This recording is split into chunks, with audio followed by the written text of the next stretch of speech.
Masyarakat wabil khusus pada siang hari ini saya ditemani oleh kakak sepupu saya Al-Habib Ahmad bin Muhdar Ibn Hussein Ibn Imam Al-Qutub Al-Habib Abdullah bin Muhsin Al-Attas Bogor yang alhamdulillah ikut menemani saya dari Jakarta. Juga hadir di sini para kiai yang begitu banyak hadir.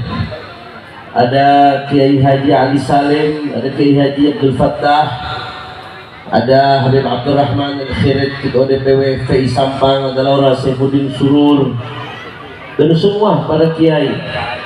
Juga ada Kiai Haji Abdul Aziz, Pangda Banten, dan semua. Tidak saya sebutkan satu persatu para kiai tanpa mengurangi rasa hormat dan ta'zim saya kepada beliau-beliau semua.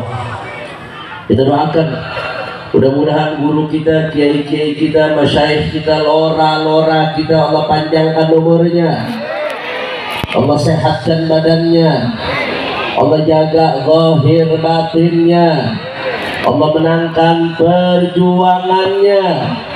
Amin ya Rabbal. Dan salam penghormatan yang paling istimewa saya hadiahkan kepada hadirin hadirat, muslimin muslimat, mukminin mukminat yang hadir pada siang hari ini. Masyarakat Sampang semua angkat tangannya, kita minta sama Allah, mudah-mudahan tidaklah kita keluar dari tempat ini kecuali semua dosa kita diampuni oleh Allah. Yang sakit Allah angkat penyakitnya, Allah sehatkan badannya.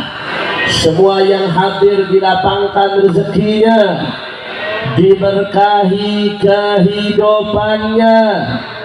Amin ya Rabbal. Ahibba'i kiram, alhamdulillah pada siang hari ini kita sama-sama berkumpul tidak lain dan tidak bukan dalam rangka memperingati Maulid Agung Baginda Nabi besar Muhammad sallallahu alaihi wasallam sekaligus haul bujuk jenati. Saudara, Nabi yang kita rayakan maulidnya pada siang hari ini adalah seorang al-insanul kamil, manusia yang sempurna. Saudara, Nabi sempurna dalam berbagai aspek kehidupannya. Kalau bicara tentang Rasulullah, maka apapun yang berkaitan dengan Rasulullah sempurna. Saudara, fisiknya sempurna, ketampanannya sempurna, keberaniannya sempurna, kepemimpinannya sempurna. Maka tidak ada manusia yang lebih hebat dan lebih sempurna daripada baginda Nabi besar Muhammad sallallahu alaihi wasallam. Saudara, di antara bentuk kesempurnaan Nabi, beliau sempurna sebagai seorang muallim, guru, pendidik, pengajar. Anda gak akan pernah menemukan guru, pendidik, pengajar yang lebih hebat dari Rasulullah sallallahu alaihi wasallam. Saking hebatnya Nabi sebagai guru, pendidik, pengajar, muallim, sampai-sampai hal itu diakui langsung oleh Allah Ta'ala dalam Al-Quran. Faqala ta'ala, a'udhu billahi minasyaitanir rajim, huwa alladhi ba'atha fil ummiyina rasulan minhum yatlu alaihim ayatihi wa yuzakkihim wa yu'allimuhum al-kitaba wal hikmah wa in kanu min qablu lafi dhalalin mubin. Shadaqallahul azim.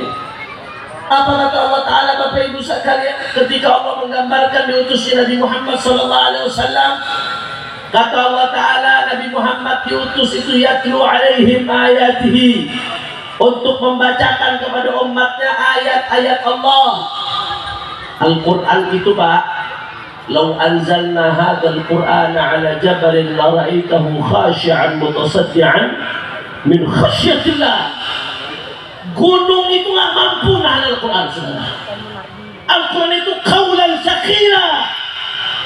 Al-Quran itu ucapan yang berat. Tapi kenapa kita bisa baca Al-Quran? Karena tilawahnya baginda Nabi Muhammad sallallahu alaihi wasallam. Andai Al-Quran nggak dibaca oleh lisannya Nabi, maka kita nggak akan pernah bisa baca Al-Quran, saudara. Wah, sampai di situ. Apa kata Allah Ta'ala? Wa yuzakihim. Sebagian ulama tafsir mengatakan yuzakihim min danas ittiba. Nabi datang untuk mensucikan kita min danas ittiba, dari karakter yang buruk supaya berubah menjadi baik. Wah, sampai di situ, saudara. Wa yu'allimuhumul kitaba wal hikmah. Kita punya Nabi diutus, saudara, untuk yu'allim. Dari allama yu'allimu, untuk mengajarkan kepada kita. Apa yang diajarkan oleh Nabi kepada kita, saudara? Alkitab, yang pertama Al-Quran, yang kedua al-hikmah, ay al-ilmu nafi', ilmu yang bermanfaat. Jadi kita punya Nabi, Allah secara eksplisit mengatakan Nabi diutus untuk mengajarkan kepada kita kandungan isi Al-Quran. Begitu pula hikmah, ilmu yang bermanfaat, supaya umat tahu mana yang baik, mana yang buruk, mana yang benar, mana yang salah, mana yang hak, mana yang batil. Itu semua berkat pendidikan yang diberikan oleh baginda Nabi besar Muhammad sallallahu alaihi wasallam. Kira-kira ada yang betul sampai sini jelas tidak? Jelas tidak? Apa bahasa barunya jelas ya? Oleh terang. Alhamdulillah. Nggak sampai di situ, saudara. Pengakuan tentang Nabi sebagai seorang muallim juga datang dari Rasulullah sendiri, saudara. Nabi sendiri yang mendeklarasikan di dalam sebuah hadis yang diriwayatkan oleh Imam Ibnu Majah dari sahabat Abdullah bin Amr bin Al-As radhiyallahu anhuma. Suatu saat Nabi keluar dari rumahnya masuk ke dalam masjid. Begitu Nabi masuk ke dalam masjid, fawajada halaqatain. Nabi mendapatkan ada dua perkumpulan di dalam masjid, saudara. Perkumpulan yang pertama, yaqra'una al-Qur'ana wa yad'una Allah, sedang baca Quran, sedang doa minta sama Allah. Perkumpulan yang kedua, yu'allimun wa yata'allamun, sedang menjalankan proses belajar mengajar. Saudara, singkat cerita, Nabi masuk ke dalam masjid. Begitu Nabi masuk ke dalam masjid, Nabi melihat dua perkumpulan tersebut. Apa kata Rasulullah? Kullun ala khair. Kata Nabi, dua-duanya bagus. Nabi tunjuk amma haula pakai isim isyarat. Adapun kelompok yang pertama ini, fayaqra'una al-Qur'ana wa yad'una Allah. Mereka sedang baca Quran dan doa minta sama Allah. Insya'a a'tahum wa insya'a mana'hum. Kalau Allah berkehendak, Allah berikan mereka. Kalau Allah tidak berkehendak, Allah tidak berikan mereka, saudara. Setelah itu Nabi tunjuk lagi kelompok yang kedua, amma haula, adapun mereka fayu'allimun wa yata'allamun. Adapun mereka kelompok yang kedua sedang menjalankan proses belajar mengajar. Saudara, setelah menunjuk kelompok yang kedua menjalankan proses belajar mengajar, apa kata Rasulullah SAW? Di sini Rasulullah mendeklarasikan, saudara. Kata Rasulullah, innama bu'ithtu mu'alliman. Sesungguhnya aku tidak lain dan tidak bukan diutus sebagai muallim, guru, pengajar, pendidik. Itulah baginda Nabi besar Muhammad sallallahu alaihi wasallam. Akhirnya Nabi memilih untuk duduk bersama kelompok yang sedang menjalankan proses belajar mengajar, saudara. Yang saya pengen garis bawahi, Bapak Ibu sekalian, perhatikan baik-baik. Yang saya ingin garis bawahi, Nabi yang kita rayakan maulidnya pada siang hari ini menyatakan, mendeklarasikan dirinya diutus sebagai mu'allim, sebagai guru, sebagai sebagai pendidik. Allahumma sholli ala Muhammad. Ini ibu-ibu kok rame nih, Bu? Gerema beres, Bu? Alhamdulillah, Bu. Saya doakan ibu-ibu yang ngajinya semangat, dengerin khusyuk. Saya doain panjang umur, sehat walafiat, makin disayang suami. Tapi yang kalau saya lagi ceramah, ibu-ibunya ngobrol, apalagi main HP, saya doain suaminya kawin 3. Allahumma shalli ala Muhammad. Lanjut. Takbir. Saudara, bukan hanya Allah yang mengakui Nabi sebagai muallim. Bukan hanya Nabi Muhammad SAW yang mendeklarasikan dirinya sebagai muallim, tapi para sahabat juga memposisikan Nabi sebagai muallim, saudara. Di dalam sebuah hadis yang diriwayatkan oleh Imam Muslim di dalam sahihnya dari sahabat namanya Muawiyah bin Hakam As-Sulami radhiyallahu anhu. Sahabat Muawiyah bin Hakam As-Sulami ini, Bapak Ibu sekalian, suatu saat sholat jadi makmum di belakangnya Rasulullah SAW. Ketika beliau sedang sholat bermakmum dengan Rasulullah, tiba-tiba ada satu orang yang bersin. Apa bahasa Maduranya bersin? Asem. Ya pokoknya begitulah. Ada orang bersin. Sahabat Muawiyah bin Hakam As-Sulami dengan orang bersin, dijawab sama beliau, yarhamukallah. Mudah-mudahan kamu dirahmati oleh Allah. Saya mau tanya sama orang Madura, lagi sholat ngajak orang ngomong, batal nggak sholatnya? Batal. Nggak boleh ada mukhatab dalam sholat kecuali Allah wa Rasuluh. Rasulullah walaupun manusia, tapi kalau kita dalam sholat tidak menjadikan Nabi lawan bicara, sholat kita nggak sah, saudara. Karena dalam sholat kita diwajibkan untuk membaca Assalamu alayka ayyuhan nabiyyu wa rahmatullahi wa barakatuh. Mukhatab dalam sholat hanya boleh Allah dan Rasulnya. Selain Allah dan Rasulnya nggak boleh jadi lawan bicara dalam sholat, saudara. Tapi sahabat ini menjadikan orang yang bersin lawan bicara. Yarhamukallah, mudah-mudahan kamu dirahmati oleh Allah. Karena beliau ngomong lagi sholat, kata beliau, faramanil qawmu bi absadihim. Itu sahabat-sahabat yang lain melirik beliau, saudara. Kaget dalam hati mereka, mungkin siapa ini ngobrol lagi sholat, ngomong lagi sholat ini. Merasa dirinya dilirik, sahabat Muawiyah bin Hakam, beliau akhirnya ngomong lagi, wa sukla umniya ma balukum tanzuruna ilayya. Kalau bahasa kitanya, ini ada apa ini? Kok kalian semua ngeliatin saya, ada apa ini? Beliau, saudara, gara-gara beliau ngomong lagi seperti itu, fayadribuna bi afkhadihim, sampai sebagian sahabat itu gergetan, saudara, sampai mukul paha ngasih isyarat. Maksudnya diam, jangan ngomong, diam, ini lagi sholat, jangan bicara. Setelah itu kata beliau, saya baru sadar kalau saya disuruh diam. Akhirnya saya diam. Ini masjidnya Rasulullah sudah geger, saudara, gara-gara ada sahabat yang bicara ketika sholat. Selesai ini semua, orang yang bicara ketika sholat tadi dipanggil oleh Rasulullah Sallallahu Alaihi Wasallam. Bapak Ibu sekalian, bayangan dia ini ngobrol ketika sholat, ngomong. Bayangannya mungkin dipanggil sama Nabi akan dibentak oleh Nabi, saudara. Mungkin dipanggil oleh Nabi akan dimarahi oleh Nabi Sallallahu Alaihi Wasallam. Ternyata apa yang terjadi, saudara?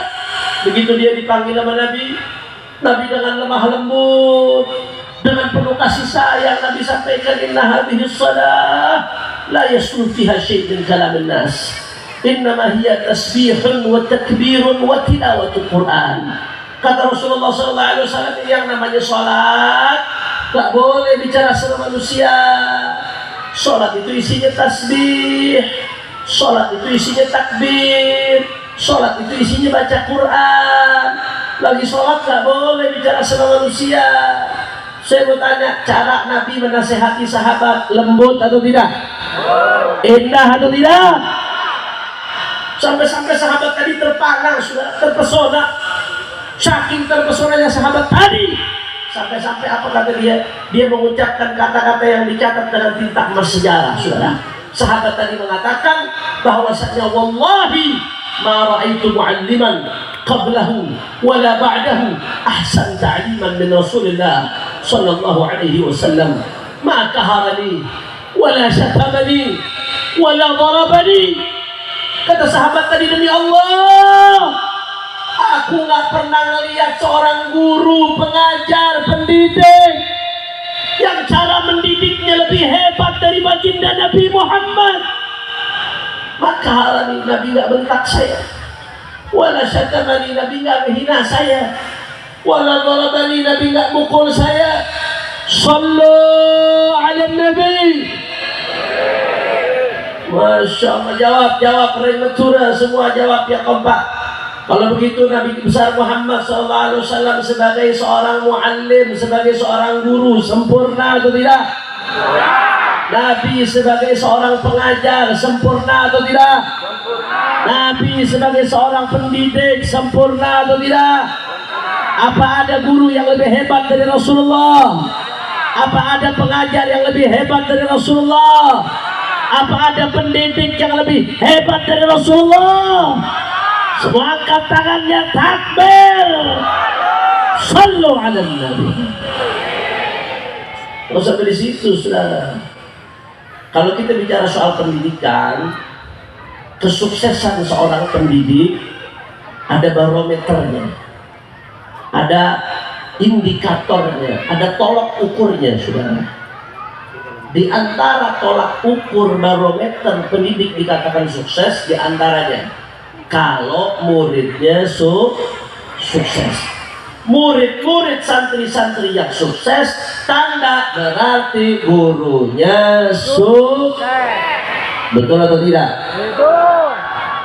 Kita kenal dengan Abu Yasin Muhammad bin Ali al-Maliki al-Hasani rahimahullah rahmatal abrar. Mudah-mudahan kita dapat keberkahan beliau. Itu Abu al-Maliki bukan hanya ulama, bukan hanya ahli taklif, muallif, pengarang kitab, enggak. Beliau pendidik, guru, murabbi, saudara. Dan beliau sukses sebagai pendidik. Kenapa? Anda bisa lihat murid-muridnya beliau, aulia, saudara. Jangankan auliyanya, murid-muridnya aulia, ulama, solehin. Murid-muridnya sukses, tanda berarti gurunya sukses. Betul atau tidak? Betul. Kita tahu di Madura adalah Arif Billah Syekhuna Khalil bin Abdul Latif Al-Bangkalani. Mudah-mudahan kita dapat keberkahan beliau. Syekhuna Khalil alim wali, tapi bukan hanya itu, beliau pendidik, saudara. Jangankan Syekhuna Khalil, kalau Anda lihat murid-muridnya Syekhuna Khalil seperti Hasyim Asy'ari, saudara, ulama-ulama besar. Bahkan banyak dari kalangan habaib sebagaimana dicantumkan dari mana gitu Syekhana Khalil. Saya dengar dari cucu-cucunya, saudara. Banyak murid-murid Syekhana Khalil dari kalangan habaib, termasuk Habib Salim bin Ahmad bin Jindan. Saudara, jangankan gurunya, murid-muridnya saja aulia, ulama, salihin. Bagaimana dengan Syekhana Khalilnya, saudara? Murid sukses, tanda berarti gurunya setuju? Setuju? Itu barometer. Ayo coba barometer kita terapkan pada Rasulullah SAW. Kalau Rasulullah pendidik, guru, pengajar, siapa muridnya? Murid-murid Rasulullah, Sayyidina Abu Bakar As-Siddiq, Sayyidina Umar bin Khattab, Sayyidina Uthman bin Affan, Sayyidina Ali bin Abi Thalib radhiyallahu anhum. Belum lagi baqiyatul ashri mubasysyirin bil jannah, Sa'd bin Sa'id bin Auf, Talhah wa Abu Ubaidah wa Zubair sadatun ghuraru. Belum lagi wa Hamzah wa kadal Abbas sayyiduna wa najluhu al-habru man zalat bihi al-ghiyar wa Sayyid Abdullah bin Abbas. Belum lagi Sayyid Abdullah bin Mas'ud, Sayyid Abdullah bin Umar, Sayyid Zaid bin Thabit, Sayyid Abu Hurairah, Sayyidatuna Aisyah radhiyallahu anha, Sayyid Khalid bin Walid. Murid-murid Nabi, saudara, orang-orang luar biasa. Mereka hidup dikelilingi padang pasir di Hijaz, di Mekah, Madinah, tapi mereka murid-muridnya Rasulullah berhasil membawa cahaya Islam tersebar ke seluruh dunia, saudara. Sampai-sampai kekaisaran besar dibuat tunduk sama murid-murid Nabi. Romawi tunduk, Persia tunduk, dunia bergetar dengan murid-muridnya Rasulullah. Saudara, murid-muridnya saja seperti ini, bagaimana dengan gurunya Sayyiduna Muhammad? Saudara, sejarah tidak pernah mencatat dan tidak akan pernah mencatat. Catat baik-baik, saudara.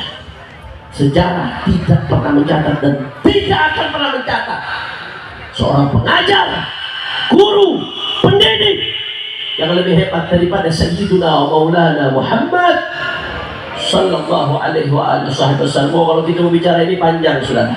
Abu Yasin Muhammad bin Ali al-Maliki sampai nulis satu kitab judulnya Usul At-Tarbiyah An-Nabawiyah. cuma bicara tentang bagaimana sisi pendidikan yang dilakukan oleh Rasulullah SAW. Syekh Abdul Fattah Abu Ghuddah, salah satu masyayikh dari Sayyidina Walid Al-Habib Rizik, nulis kitab judulnya Rasul Muallim wa Asalibuhu fi Ta'lim, 200 halaman lebih, saudara, cuma bicara tentang kesempurnaan Rasulullah sebagai seorang pendidik, pengajar, guru, yang pada akhirnya, pada intinya kita akan sampai kepada kesimpulan tidak akan pernah menemukan seorang guru, pengajar, pendidik yang lebih hebat daripada Sayyiduna Muhammad. Saya mau tanya, kira-kira sampai sini jelas atau tidak? Jelas atau tidak? Dari Sampang, Kapi, semua jawab yang kompak. Kalau begitu, apa ada pendidik yang lebih hebat dari Rasulullah? Apa ada guru yang lebih hebat dari Rasulullah? Apa ada pengajar yang lebih hebat dari Rasulullah? Kalau begitu, Rasulullah sebagai pendidik sempurna atau tidak? Nabi sebagai pengajar sempurna atau tidak? Nabi sebagai guru sempurna atau tidak? Semua angkat tangannya, takbir. Sallu ala Nabi. Saudara, dari apa yang saya sampaikan tadi kita bisa ambil beberapa pelajaran, al-ibar wal ibad. Bisa ambil beberapa pelajaran dari apa-apa yang saya sampaikan tadi. Saudara, pelajaran yang pertama yang bisa kita petik, Nabi menyatakan dirinya innama bu'itsu mu'alliman, aku diutus sebagai guru, pengajar, pendidik. Dari situ kita bisa ambil pelajaran yang luar biasa. Apa pelajarannya, saudara? Bahwasanya Nabi adalah sebagai guru. Fahadhihi busyra, ini kabar gembira buat orang-orang yang Allah pilih menjadi guru, saudara. Apapun penyebutannya, disebutnya kiai, disebutnya lora, disebutnya pak guru, bu guru, ustadz, dosen. Kalau Anda Allah pilih menjadi guru, maka berarti Anda pilihan Allah. Kenapa? Anda guru. Rasulullah SAW juga guru, saudara. Nggak ada profesi yang lebih dahsyat dari itu. Mau ngajarnya biarpun ngajarnya di pesantren, di madrasah, di masjid, di musola, asalkan yang diajarkan ilmunya Rasulullah, maka Anda telah menjalankan profesi yang terbaik. Makanya saya kadang-kadang kecewa, mohon maaf, di desa-desa, di kampung-kampung, ustadz-ustadz suka dipandang sebelah mata. Cuma gara-gara ekonominya menengah ke bawah, tapi kadang-kadang suka dipandang sebelah mata, saudara. Padahal ustadz-ustadz, kiai-kiai yang ada di kampung-kampung itu, yang betul-betul mengajarkan umat alif bata, mengajarkan umat hukum-hukum yang dasar, itu justru yang luar biasa. Mereka adalah yang melanjutkan estafet perjuangannya Rasulullah SAW. Nggak ada urusan siapapun memandang sebelah mata, mereka tetap mulia. Kenapa? Karena mereka dimuliakan oleh Allah. Sebab satu rel dengan baginda Nabi besar Muhammad. Di sisi lain, saudara, perhatikan baik-baik. Di sisi lain, Nabi adalah guru, para ulama kita juga guru. Ini menjadi pertanda, perhatikan baik-baik, ini penting, saudara, bahwasanya semakin umat memuliakan guru, berarti hakikatnya sedang memuliakan Nabi. Ini Syekh Nawawi Al-Bantani disinggung, saudara, dalam kitabnya memuliakan ulama, para guru-guru kita, hakikatnya adalah memuliakan Rasulullah. Kenapa? Karena kita diharuskan mengikut Rasulullah. Satu-satunya jalan keselamatan hanya dengan ikut Rasulullah. Tapi Rasulullah 1400 tahun yang lalu sudah wafat, saudara. Kita nggak nutupi zaman Rasulullah. Maka bagaimana caranya kita tahu ajaran Rasulullah, bisa ikut ajaran Rasulullah, kalau bukan melalui perjuangannya para ulama? Tanpa ulama mustahil kita bisa tahu ajarannya Nabi Muhammad, saudara. Betul? Makanya menghormati ulama berarti menghormati Nabi. Maka sekarang Masya Allah, ini lagi di framing luar biasa. Kemarin belum lama di Trans 7, saudara, ada seorang ulama besar, kebanggaan masyarakat Indonesia, Al-Muhtaram Al-Mukarram Kiai Haji Anwar Mansur, pimpinan pondok pesantren Lirboyo. Saudara, Lirboyo ini bukan pesantren main-main, saudara. Santrinya yang tetap saat ini ada tahu berapa, lebih dari 45.000 santri. Itu santri yang tetap, yang saat ini aktif jadi santri, 45.000 lebih, saudara. Berapa banyak fuqaha yang dicetak dari pondok ini? Berapa besar jasanya buat perjuangan Islam di Indonesia, saudara. Kiai Anwar Mansur, kiai sepuh, hidupnya dihabiskan buat ngajar di pesantren. Bahkan saya lihat satu video beliau ngajar dari pagi jam 7 pas zuhur. Begitu zuhur kaget, loh sudah azan zuhur kah? Ngajar dari jam 7 pagi sampai zuhur, kaget sudah zuhur, saudara. Seolah-olah ngajar sebentar. Bahkan sampai sepuh beliau saking pengen ngajarnya, sampai ngelihat kita betul pakai kaca pembesar, saudara. Saking semangatnya tetap buat ngajar, didik santri. Luar biasa. Tahu-tahu dihina, di framing, seolah-olah kiai ini saudara memanfaatkan santri-santrinya. Santri-santri sedang lagi sholat, ngasih uang kiainya, saudara, sebagai bentuk cinta, ta'zim, tabarukan. Di framing seolah-olah kiainya kaya, santrinya miskin, tapi santri yang ngasih duit kepada kiai. Kurang ajar. Saudara, kiai adalah guru kami, perantara kami menuju Rasulullah. Jangankan kasih uang ke dia, andai kata kami korban nyawa buat kiai kami, itu sudah sewajarnya, saudara. Kenapa? Tanpa para kiai, tanpa para guru, kami tidak kenal Rasulullah, saudara. Betul atau tidak? Betul atau tidak? Saya mau tanya, apalagi di Madura, murid ngasih hadiah ke guru, wajar atau tidak? Murid ngasih uang ke guru, tabarukan, wajar atau tidak? Wajar. Yang butuh kita untuk dapat barokah atau kiainya yang butuh? Kita aja, saudara. Bukan kiai yang butuh, kita ada yang butuh. Sebuah kehormatan. Ana abdu man allamani harfan. Jangankan uangnya, saya dijual jadi budak oleh guru saya ridho, saudara. Kami di pesantren dididik seperti itu, Bapak Ibu sekalian. Dan ini adalah kehormatan. Saya kadang-kadang heran, bila ada orang nyawer, biduan, dangdut, ngasih duit, ente gak ribut. Betul atau tidak? Bila ada pacar ngasih duit ke pacarnya, so sweet, sudah.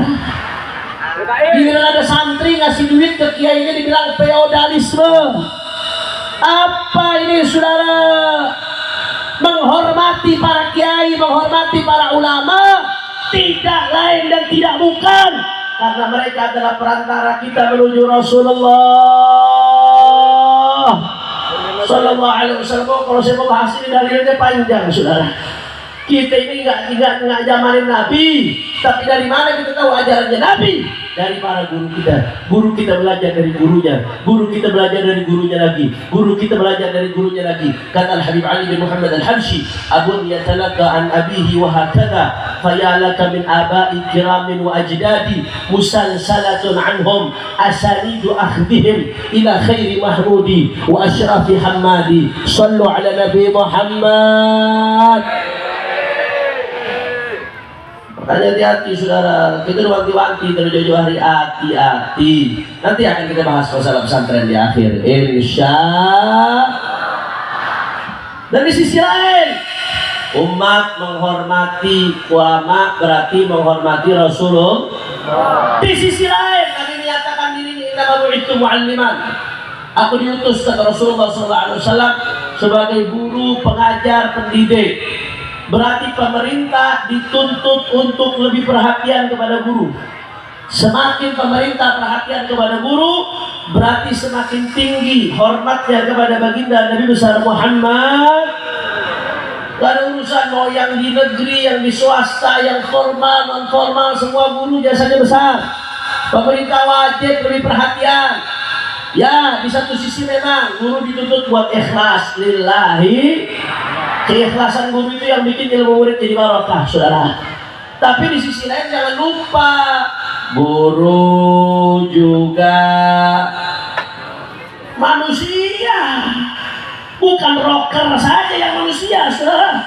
Guru juga manusia, bukan hanya dituntut ikhlas. Dia punya kebutuhan, punya anak, punya istri, punya keluarga, punya tanggungan. Saya kadang-kadang sedih, Pak. Ini saya bicara negara, yang berkewajiban negara, saudara. Saya kadang-kadang sedih baca berita guru-guru honorer di pelosok-pelosok gajinya sebulan 200.000, saudara. Gaji sebulan 150.000, 300.000 guru-guru honorer di pelosok-pelosok buat beli kuota internet aja nggak cukup, kadang, saudara. Tuntutannya besar di sisi lain. Tapi sedemikian rupa Giliran guru gajinya kecil, giliran anggota DPR gajinya gede. Betul atau tidak? Ada yang curah, jawab yang jujur. Mana yang lebih manfaat buat umat, guru atau anggota DPR? Mana yang lebih berjasa buat umat, guru atau anggota DPR? Mana yang lebih besar perannya buat umat, guru atau anggota DPR? Ada saya mengajak orang Sampang rapat paripurna ini, saudara. Siap orang Sampang rapat paripurna? Rapat dengar pendapat. Nanti hasilnya jadi undang-undangnya daerah mana yang masuknya? Omben, undang-undang perombenan, saudara. Omben, undang-undang perombenan, saudara. Saya mau nanya, jawab yang kompak. Kira-kira orang Sampang kalau gaji guru ditukar sama gaji anggota DPR, setuju atau tidak? Udah sah. Kalau saudara Muhammad, biasanya yang ditepuk tanganin monyet, saudara. Kalau saudara Muhammad, jelas. Makanya saya mau tanya semua, siap hormat para guru, siap takdim dengan para guru, siap takdim dengan para kiai, siap takdim dengan para ulama. Semua angkat tangannya, takbir. Sallu ala nabi. Pelajaran yang kedua yang bisa kita petik, saudara. Nabi menyatakan dengan dirinya menyatakan innama bu'itsu mu'alliman. Kata Nabi, aku diutus tidak lain dan tidak bukan sebagai guru. Saudara, kalau kita belajar ilmu lughah, kata-kata innama tufidul hasr. Innama itu menunjukkan makna hasr.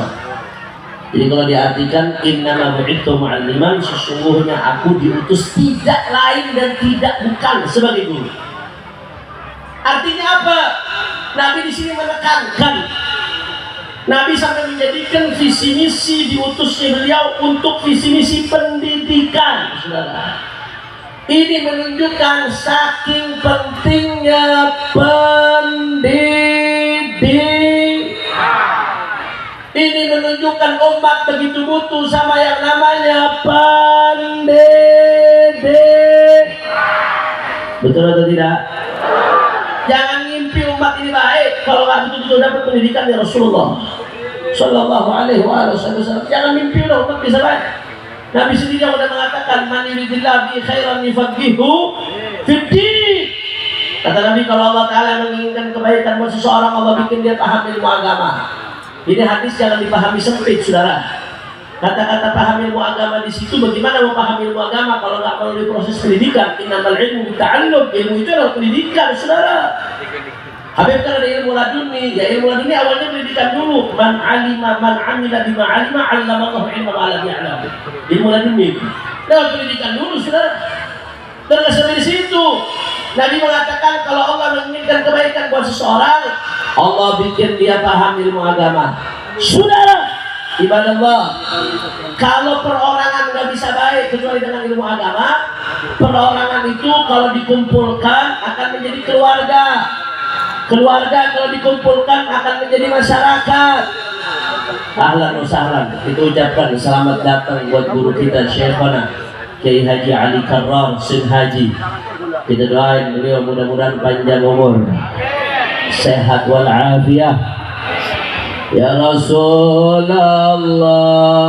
salamun alaik ya Rafi syani wa daraji ya Rasulullah.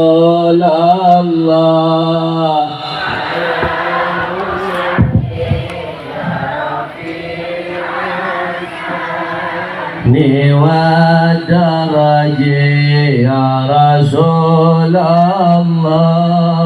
salamun alaik.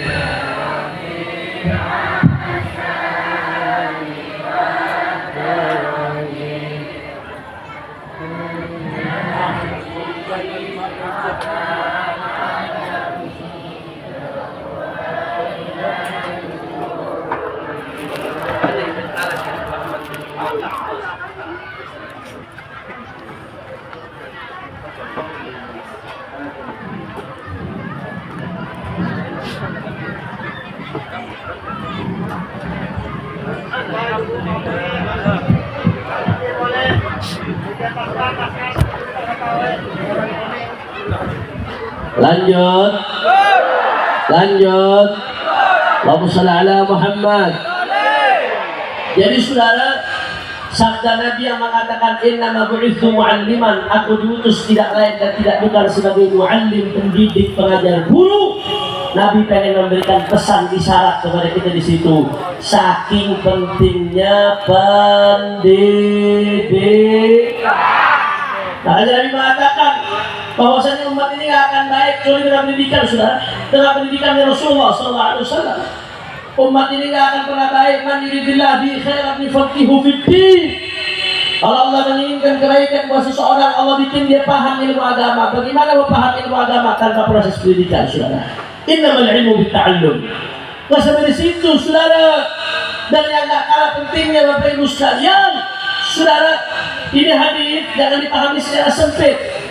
Rasulullah mengatakan kalau Allah menginginkan kebaikan buat seseorang, Allah bikin dia paham ilmu agama.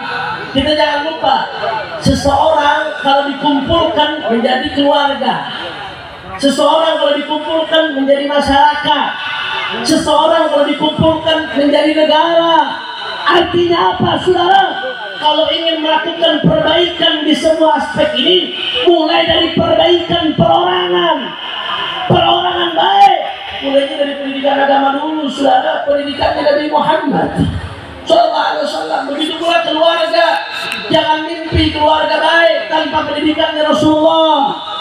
Begitu pula masyarakat, jangan mimpi masyarakat baik tanpa pendidikan Rasulullah.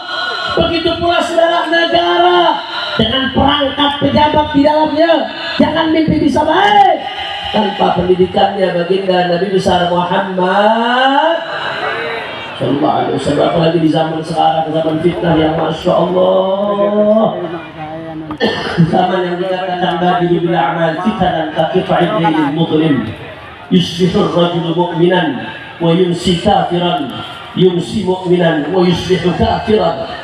Yang kata Nabi Sallallahu Alaihi Wasallam, segeralah beramal sebelum datang fitnah. Kalau fitnah sudah datang, fitnah itu seperti potongan-potongan kegelapan di malam hari, saudara. Apa artinya potongan kegelapan di malam hari? Kalau malam hari gelap gulita, orang nggak bisa bedakan apa yang ada di kiri kanannya, ya kawan. Begitu pula kalau fitnah sudah datang, orang sampai bingung, nggak bisa bedakan mana yang baik, mana yang benar, mana yang salah, mana yang hak, mana yang batil. Kalau itu sudah terjadi, saudara, berapa banyak orang yang pagi harinya masih mukmin, sorenya sudah kafir, saudara. Sorenya masih mukmin, paginya sudah kafir. Na'udzubillah min dzalik. Dan banyak dengan sekarang kita lihat di medsos, paginya hatinya masih mantap imannya, siangnya menyaksikan tayangan-tayangan yang menggoyangkan keimanan, menebar syubhat, sorenya hatinya sudah goyang, saudara. Mudah-mudahan iman kita, keturunan kita semuanya dijaga oleh Allah Subhanahu wa taala. Ya muqallibal qulub, tsabbit qulubana ala dinik wa ta'atik. Ya rabbal alamin. Saudara, kalau zaman seperti itu sudah terjadi, maka apa yang bisa kita lakukan? Solusinya seperti apa? Dalam satu riwayat disebutkan, la yaslam biha illa man ahyallahu qalbahu binuril ilm. Kalau itu sudah terjadi, tidak akan bisa selamat kecuali orang-orang yang Allah hidupkan hatinya dengan cahaya ilmunya baginda Nabi besar Muhammad. Kuncinya tetap di situ, ujung-ujungnya, saudara.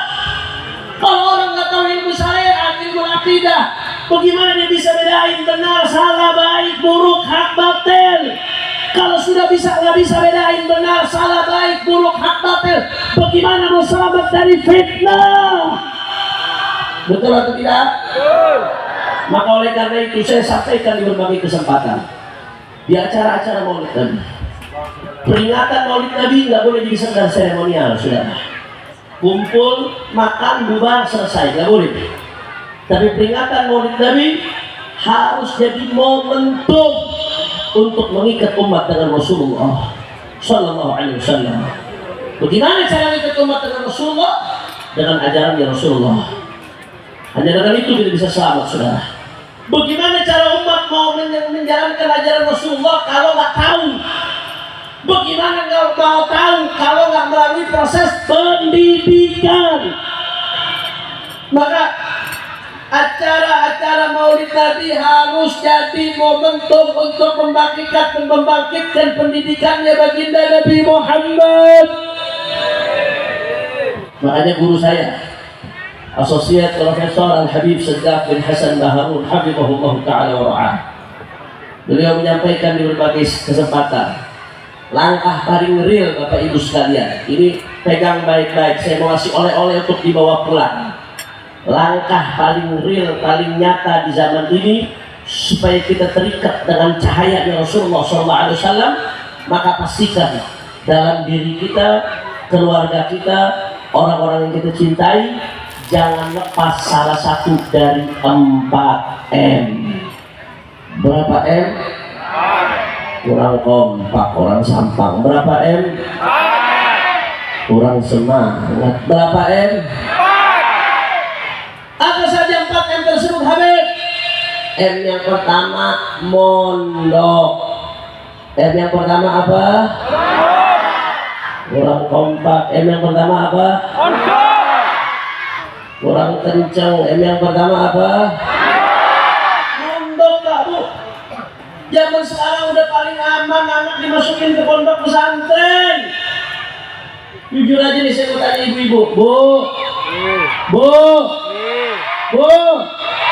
jawab yang jujur. Anak-anak kita sekarang kalau di rumah kerjaannya pegang apa? Bangun tidur yang dipegang, mau sholat yang dipegang, selesai sholat yang dipegang, telat sholat gara-gara lagi duduk sama orang tua pegang, mau makan pegang. Ya saya enggak, Bu, kalau mau makan dulu. Masa mau makan pegang HP? HP sudah nggak berhenti.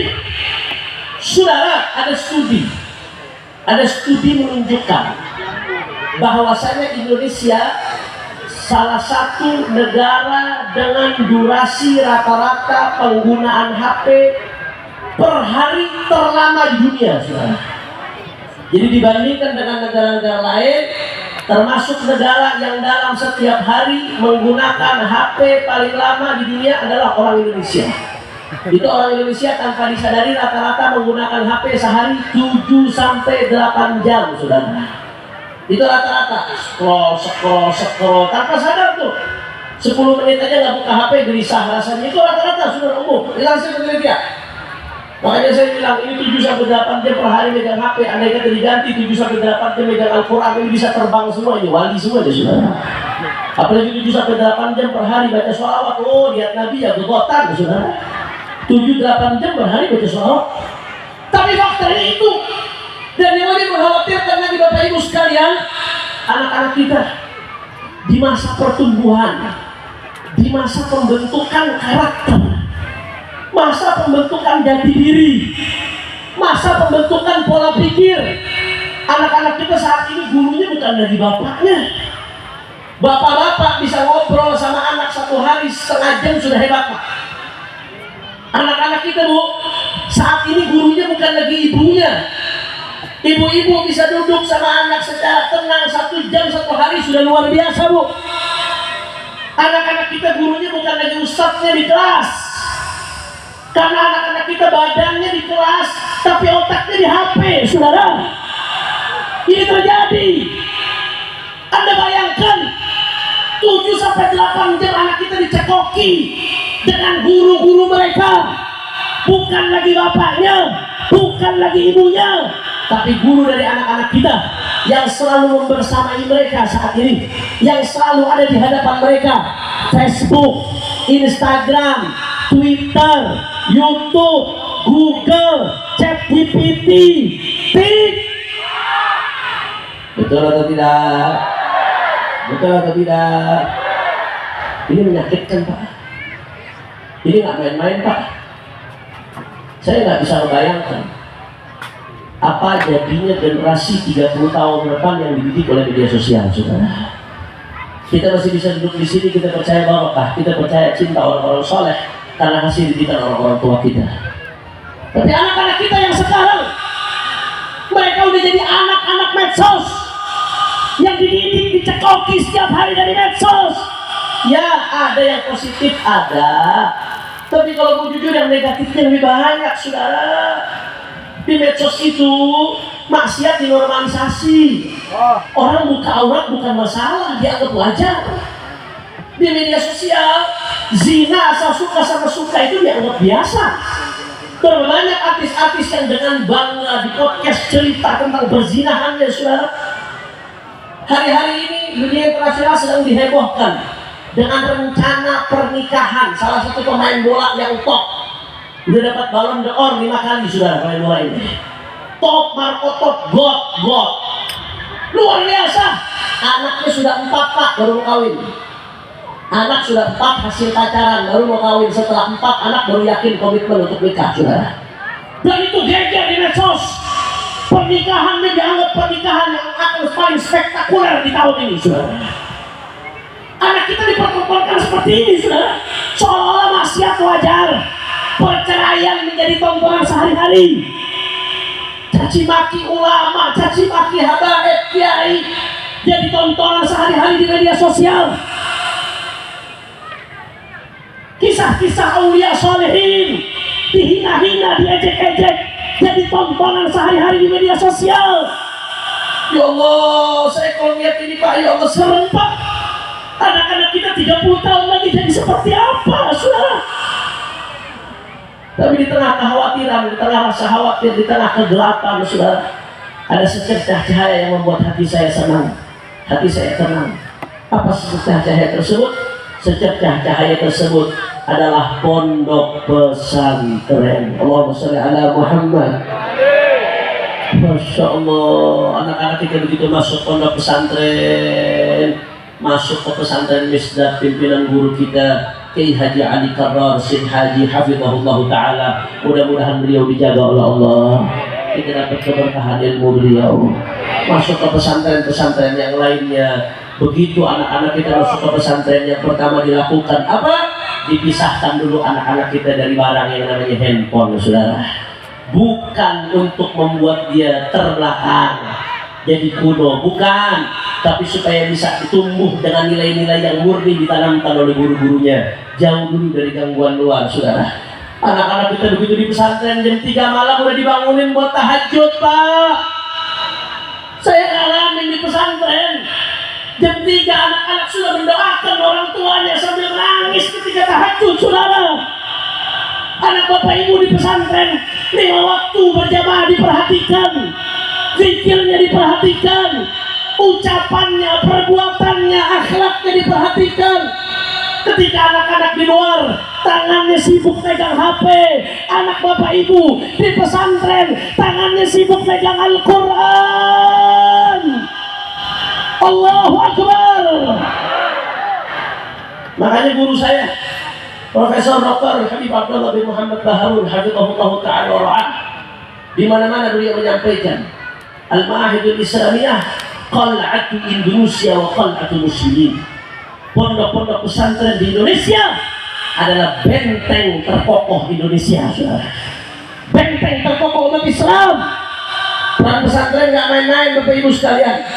Pesantren ini luar biasa, teruji sebagai benteng. Anda bisa lihat 350 tahun Belanda menjajah Indonesia, saudara. Anda pikir Belanda nggak bawa misi ideologi? Belanda itu bukan hanya bawa misi ekonomi, saudara. Belanda juga bawa misi ideologi. Belanda itu berusaha mengkristenkan Indonesia. Tapi kenapa Belanda gagal? Di antara salah satu penyebabnya karena banyak pesantren-pesantren yang berdiri jauh sebelum Indonesia lahir, saudara. Saya kasih contoh, di antaranya salah satunya apa? Ada pesantren besar tua namanya Pondok Pesantren Sidogiri di Pasuruan. Yang Madura pasti tahu Sidogiri, saudara, betul? Karena masyarakat kita di Madura banyak yang belajar di Sidogiri, betul? Itu Sidogiri kurang lebih berdiri hampir 290 tahun yang lalu, saudara. Indonesia umurnya baru 80 tahun. Sidogiri umurnya sudah 290 tahun, hampir 290 tahun umurnya, saudara. Luar biasa. Di zaman Belanda dia berdiri menjadi benteng yang kokoh, mencetak ulama, mencetak dai, tersebar itu ke desa-desa, jaga akidah umat. Gagal Belanda mengkristenkan Indonesia, saudara. Masuk zaman Jepang, tetap berdiri kokoh. Nambah pesantren-pesantren lebih banyak di awal-awal tahun 1900-an berdiri di Indonesia, saudara. Masuklah zaman kemerdekaan, era Orde Baru, Orde Lama, era reformasi, arus liberalisasi masuk begitu kuat, arus sekularisasi masuk begitu kuat, virus Wahabisme Syiah masuk begitu kuat untuk menggoyang Ahlus Sunnah wal Jamaah di Indonesia. Tapi apa yang terjadi? Tetap Ahlus Sunnah wal Jamaah bisa berdiri kokoh, tidak tergoyahkan. Kenapa? Karena peran-peran pondok pesantren yang jadi benteng Ahlus Sunnah wal Jamaah, saudara. Allahu Akbar. Hidup pesantren, hidup pesantren, hidup pesantren. Allahu Akbar. Makanya jangan main-main. Peran pesantren jangan main-main, Pak Bu. Guru saya berkali-kali menegaskan. Saya kemarin keliling sama beliau, menemani beliau Syekh Al-Habib Abdullah bin Muhammad Taharun. Sebulan beliau di Indonesia, saya sekitar 22 hari keliling menemani beliau, menerjemah beliau, saudara. Dan di mana-mana beliau sampaikan, pesantren benteng terkuat umat Islam Ahlus Sunnah wal Jamaah Indonesia. Makanya jangan kaget, kata beliau. Banyak yang ingin Indonesia hancur. Bagaimana caranya hancurkan pesantren? Banyak yang ingin umat Islam di Indonesia hancur. Bagaimana caranya? Bentengnya dulu yang mesti dihancurkan, pesantrennya hajar. Bahkan beliau mengatakan isu-isu yang terjadi ini selama ini, saudara, isu soal habaib lah ini itu cuma batu loncatan. Ujung-ujungnya intinya yang penting bagaimana caranya umat terbiasa mencaci maki. Awalnya yang dicaci maki ulama dari kalangan habaib. Selesai ulama dari kalangan habaib, lisan umat sudah dibiasakan nih buat caci maki nih, saudara. Habis itu kiai yang dihantam, terbukti kemarin, saudara. Begitu kiai bisa dihantam, habis itu pesantren dihajar. Kemarin terjadi musibah di pesantren Buduran Al-Khazini Sidoarjo. Itu pesantren tua, saudara. Jasanya besar buat umat pesantren tersebut. Lebih dari 60 santri meninggal dunia. Tapi mereka meninggal dunia sebagai syahid. Insya Allah mudah-mudahan mereka memberikan syafaat buat keluarganya, insya Allah. Ini pesantren besar. Jasanya buat umat gak main-main.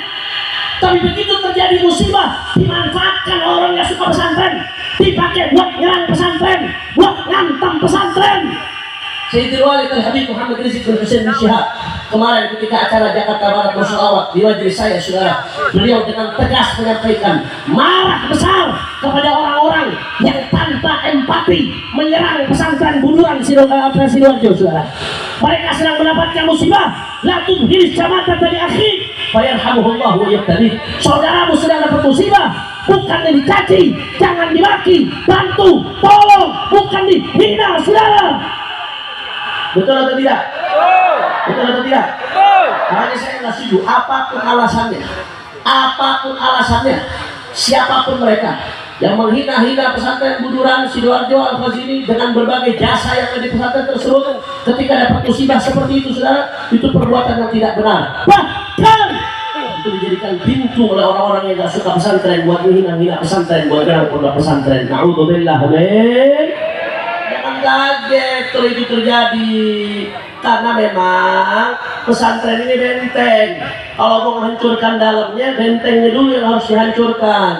Makanya saya sampaikan ini kurang lebih sekitar 3 bulan lalu kepada Bapak Menteri Agama Republik Indonesia. 3 bulan lalu saya ketemu 2 kali dengan Bapak Menteri Agama Republik Indonesia Profesor Dr. Nasaruddin Umar.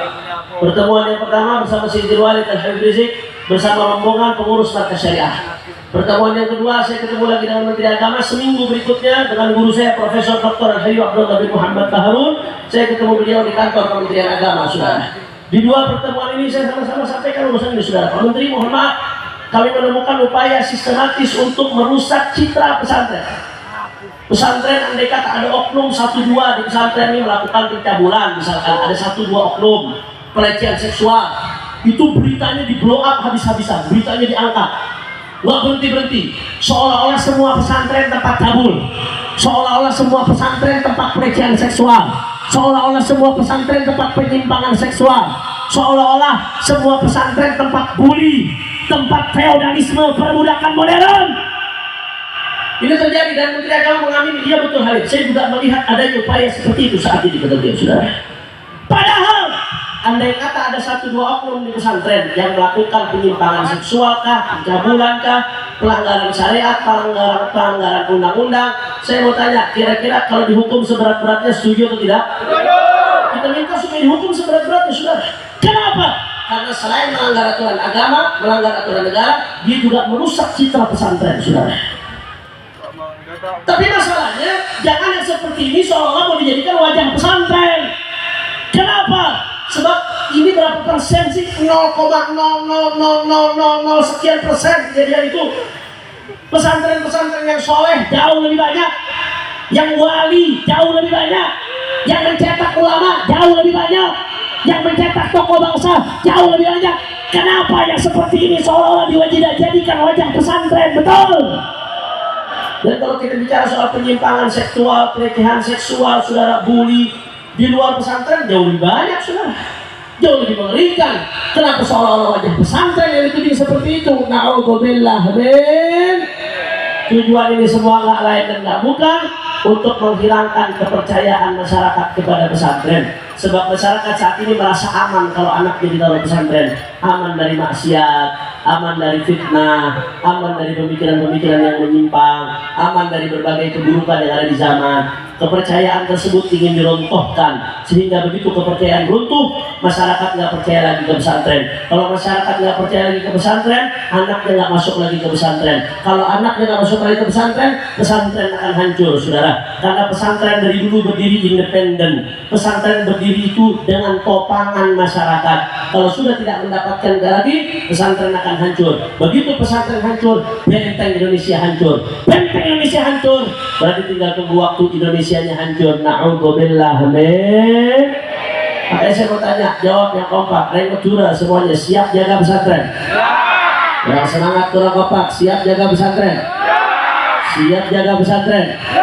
Siap jaga para kiai? Siap dukung pesantren-pesantren yang ada? Siap support pesantren? Siap masukkan anak-anak kita ke pesantren? Semua angkat tangannya, takbir. Jadi tadi M yang pertama apa? Kurang kompak. M yang pertama apa? Aduh, saya nggak bisa mondok, Bib. Anak saya nggak bisa mondok jauh-jauh, Bib. Bagaimana? Ya udah, ambil M yang kedua, madrasah. M yang kedua apa? Kurang kompak. M yang kedua? M yang pertama? M yang kedua? Madrasah kita banyak bagus-bagus kok, Pak. Kenapa kadang-kadang orang Islam gengsi masukin anaknya ke madrasah? Kalau anaknya masuk ke madrasah merasa tidak unggulan, nggak keren, sehingga nggak mau masukin anaknya ke madrasah. Madrasah kita banyak yang bagus, dan yang lebih penting di madrasah anak kita dapat pendidikan dunia, dapat juga pendidikan akhirat. Habib, anak saya sudah terlanjur masuk sekolah non madrasah.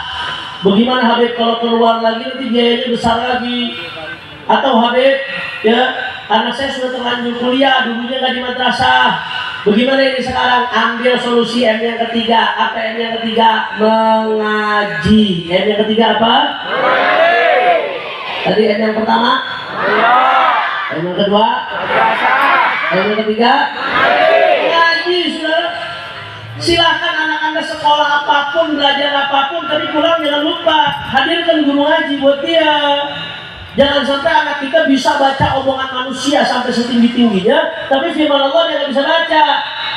Halal haram nggak tahu, cara-cara ibadah yang dasar nggak tahu, saudara. Dan yang lebih penting lagi, kalau anak kita nggak bisa ngaji, besok kita mati yang bacakan Quran buat kita siapa?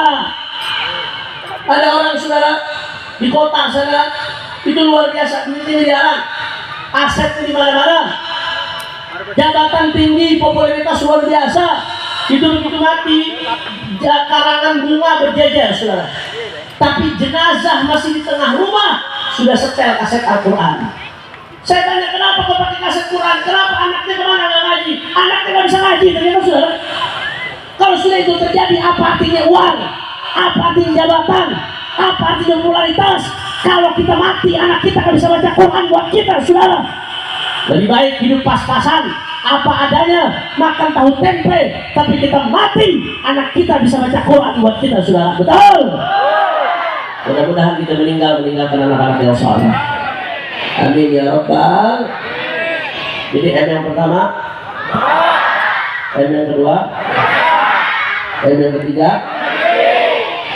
Habib sudah tua, mau ngaji secara khusus malu atau nggak punya waktu, Habib saya sibuk. Bagaimana? Ambil M yang keempat. Apa M yang keempat? Majelis. M yang keempat apa? Orang semangat. M yang keempat apa? Nggak ada alasan buat hadir majelis. Majelis banyak di mana-mana saudara. Apalagi di Madura, kita nggak kekurangan majelis-majelis yang hebat di Madura. Minimal belajar dasar ilmu fikih, dasar ilmu akhlak, dasar ilmu akidah, saudara. Minimal supaya kita selamat di akhirat. Itu minimal. Habib saya nggak ada waktu buat ke majelis. Seminggu 2 kali. Nggak ada waktu, Habib. Seminggu sekali. Nggak ada waktu, Habib. Bohong. Itu orang-orang yang bilang nggak ada waktu ke majelis. Kalau diajak kopi, waktunya ada nggak? Kalau diajak nongkrong, waktunya ada nggak? Buat main HP, waktunya ada nggak? Bilang mau ke majelis, nggak ada waktu. Unyil, saudara. Betul? Betul? Habib saya tinggal di pelosok, Beb. Nggak ada majelis. Ya udah, ada internet ya. Ada kebetulan, Beb, tempat saya kerja di pelosok ada internet, tembaknya satelit langsung. Ya udah, nggak ada alasan bisa majelis online, saudara. Saya Pak ngajar, alhamdulillah, tahadutsan binikmah. Saya ngajar setiap bulan, ya saudara, itu 19 titik dengan 19 kitab yang berbeda dari berbagai disiplin ilmu, saudara. Artinya apa? Itu semuanya bisa dimuat dalam channel YouTube saya. Apa channel YouTube-nya Habib? Habib Hanif Official. Like, subscribe, and share.